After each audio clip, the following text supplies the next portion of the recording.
Ne manquez pas cette opportunité d'avoir un impact sur des vies. Cliquez maintenant sur le lien dans la description et aidez-nous à diffuser la parole de Dieu. Vous n'en avez pas fini. Avec moi par Andrés Gomez. Résumé. Dieu est l'architecte par excellence, contrairement aux hommes qui commencent une œuvre mais ne la terminent pas. Dieu, tout ce qui commence finit. Sujet. Vous n'en avez pas fini avec moi. Base biblique. Philippiens 1, 6, lieu. ITM 29 11 20 15. Introduction. 333. Il existe différents types de personnalités, différentes personnes avec des tempéraments différents.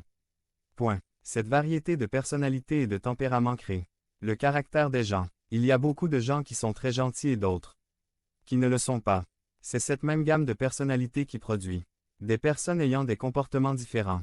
Audacieux, timides, sociables, moins sociables, humbles, autres moins humbles, bref, différents types de personnes. Au sein de cette variété, il y a certains qui sont entreprenants, audacieux, des gens d'affaires, il y a d'autres qui se considèrent comme multitâches. Il arrive très souvent que ces personnes entreprenantes et multitâches commencent une tâche et ne la terminent pas. C'est pourquoi vous voyez des projets à moitié terminés, des travaux inachevés, des bâtiments inachevés ou des défauts de construction. Cependant, Dieu, l'architecte par excellence, le bâtisseur de la vie, n'a rien laissé à moitié. Ce que Dieu commence, il le termine. Ma bien-aimée, notre vie est un lieu de construction. Nous sommes un chantier de construction. Développement. Genèse 1, 1 à 4. Au commencement, Dieu créa les cieux et la terre. Et la terre était informe et vide, et les ténèbres étaient à la surface de l'abîme, et l'Esprit de Dieu se mouvait à la surface des eaux. Et Dieu dit, que la lumière soit. Et c'était la lumière. Et Dieu vit que la lumière était bonne. Et Dieu sépara la lumière des ténèbres. Genèse 2, 1 à 2. Ainsi furent achevés les cieux et la terre, ainsi que toute leur armée. Point. Et Dieu acheva l'œuvre qu'il avait faite le 7e jour.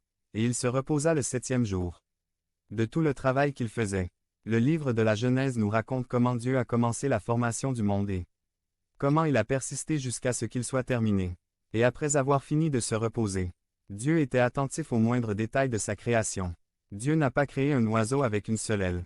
Je ne crée pas non plus une fleur incomplète. Dieu a eu la délicatesse non seulement de créer une jolie fleur mais aussi de lui donner une bonne odeur.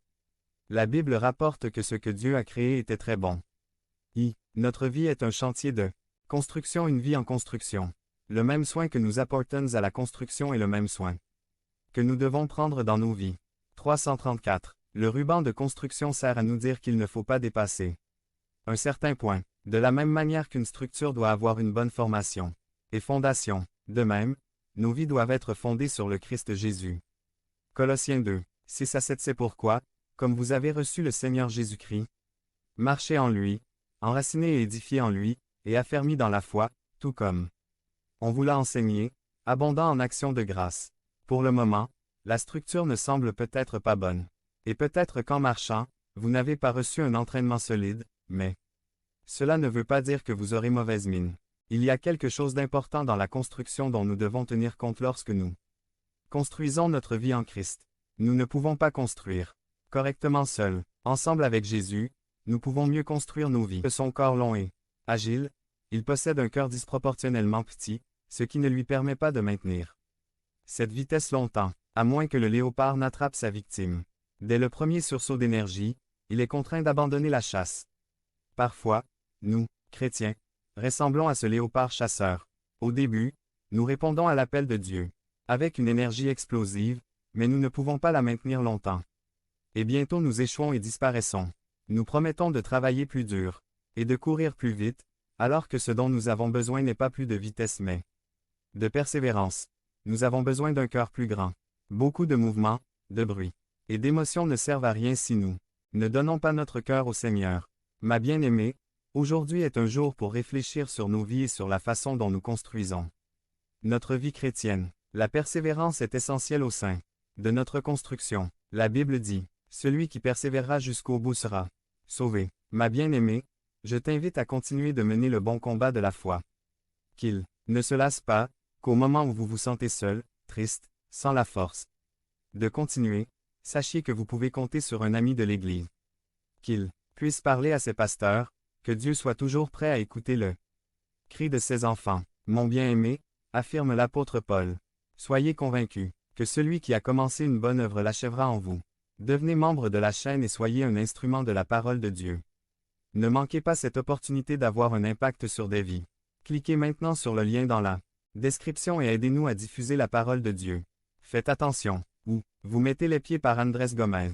Résumé. Dans notre marche chrétienne, nous rencontrons différents problèmes et obstacles. L'importance de marcher en reconnaissant Dieu dans toutes nos voies. Introduction. Nous avons tous une histoire différente. Au sein de notre histoire, chacun d'eux présente des nuances différentes. Il y a des histoires pleines de grande joie, il y en a d'autres qui sont pleines de douleur, de frustration, de déception, de découragement, de réalisation, de victoire, bref, chacune de nos histoires a une couleur différente. Ce dont je suis sûr, c'est que nos histoires particulières ont quelque chose en commun, et ils ont tous eu un début. Nous ne savons pas comment cela a commencé, mais nous savons que cela a eu un début et que le début de notre histoire a très probablement commencé par une étape. Il y a un vieux proverbe qui dit « Un voyage de plusieurs kilomètres commence par un pas ». Il est donc important que nous comprenions à quel point notre marche est cruciale.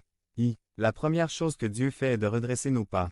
Proverbe 3, 5 à 6 Proverbe 3, 5 à 6 Confie-toi au Seigneur de tout ton cœur, et ne t'appuie pas sur ta propre intelligence. Reconnaissez-le dans toutes vos voies, et il aplanira vos sentiers. En d'autres termes, le verset dit « Confie-toi en l'Éternel de tout ton cœur, et non en ta propre intelligence. Reconnaissez-le dans toutes vos voies. » LSG. Lorsque nous reconnaissons Dieu dans nos voies, nous le laissons intervenir dans nos vies. Croire pleinement que Dieu a sauvé nos pas, c'est reconnaître la souveraineté de Dieu dans nos vies. L'homme est trop ambivalent pour savoir où il va. Cependant, lorsque nous marchons sous l'ombre du Tout-Puissant, nous obtenons la clarté. La Bible dit, « Il y a des voies qui semblent droites à un homme, mais si la fin est la mort. » Montrez la vidéo. Comme nous pouvons le constater, le coureur était déjà prêt à gagner sa course, mais il a pris un mauvais virage. Si nos pas sont tordus, nos vies seront tordues. Nos pas déterminent nos chemins et l'endroit où nous arrivons. Il est probable que lors d'un mauvais pas, d'un mauvais mouvement, vous soyez tombé, mais vous n'avez besoin que d'un autre pas dans la bonne direction pour vous remettre sur pied. Un pas vous détruit et un pas vous reconstruit. 2. La deuxième chose que Dieu fait est de guider nos pas. Psaume 23. 3. Il consolera mon âme. Il me guidera dans les sentiers de la justice, à cause de son nom. L'une des plus grandes erreurs que commettent les chrétiens est de penser que nous marchons dans la sainteté sur la base de nos propres mérites. Ce ne sont pas nos mérites qui nous rendent bons. Celui qui nous guide sur les chemins de la justice est Dieu et il le fait par amour de son nom. C'est Dieu qui produit le vouloir ainsi que le faire pour sa bonne volonté. Jérémie 10, 23. Je sais, Seigneur, qu'un homme n'est pas maître de sa voie, et qu'un homme qui marche n'est pas non plus maître de sa voie. Dieu guide nos pas. Psaume 18, 33 à 34. Dieu est celui qui me ceint de puissance et qui rend mon chemin parfait, qui rend mes pieds semblables à ceux des cerfs, et me fait tenir fermement sur mes hauteurs. La troisième chose que Dieu fait est de diriger nos pas et de nous donner la direction. 337. Psaume 48, 14. Car ce Dieu est notre Dieu pour toujours et à jamais. Il nous guidera même au-delà de la mort. Lorsque Dieu guide nos pas, il nous amène à un niveau de foi qui rend impossible toute action en dehors de sa volonté. Que Dieu guide nos pas, c'est une question de confiance en Dieu. Si Dieu est votre guide, vous atteindrez un port sûr. Ce ne sera pas facile, mais nous y arriverons. Lorsque le Christ guide nos pas, nous atteindrons le but. Conclusion. Si Dieu ordonne mes voies, cela signifie-t-il que je n'échouerai pas? Le verset 24 répond à cette question. Psaume 37, 24. Quand un homme tombe, il ne reste pas prosterné, car l'Éternel